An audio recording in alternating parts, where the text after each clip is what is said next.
മലയാള സിനിമയിൽ പൈസ ചെലവാക്കുന്നതിൽ യാതൊരുവിധ നിയന്ത്രണവുമില്ലാത്ത സൂപ്പർ താരം മോഹൻലാൽ മാത്രമേയുള്ളൂ. വലിയ ദാനശീലനാണ് ശ്രീ മോഹൻലാൽ.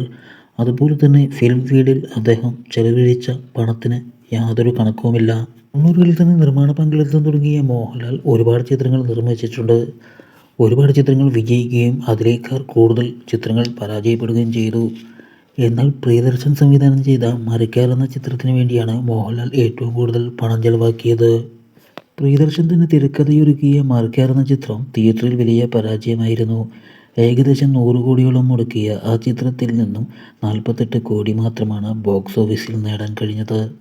ഇതിന് പിന്നാലെ മോഹൻലാൽ തന്നെ നിർമ്മിക്കുകയും സംവിധാനം ചെയ്യുകയും ചെയ്ത ബാറോസ് എന്ന ചിത്രത്തിന് വേണ്ടി ചെലവാക്കിയത് 100 കോടി, കിട്ടിയതാകട്ടെ 20 കോടിയും. ഈ രണ്ട് ചിത്രങ്ങൾ കൊണ്ട് തന്നെ മോഹൻലാൽ വലിയ കടക്കാരനായി മാറിയെന്നാണ് വാർത്തകൾ വരുന്നത്. പാൻ ഇന്ത്യൻ താരമാകാനുള്ള അതിമോഹമാണ് മോഹൻലാലിനെ കൊണ്ട് ഇത്തരം വലിയ ബിഗ് ബഡ്ജറ്റ് ചിത്രങ്ങൾ നിർമ്മിക്കാൻ പ്രേരിപ്പിക്കുന്നത്.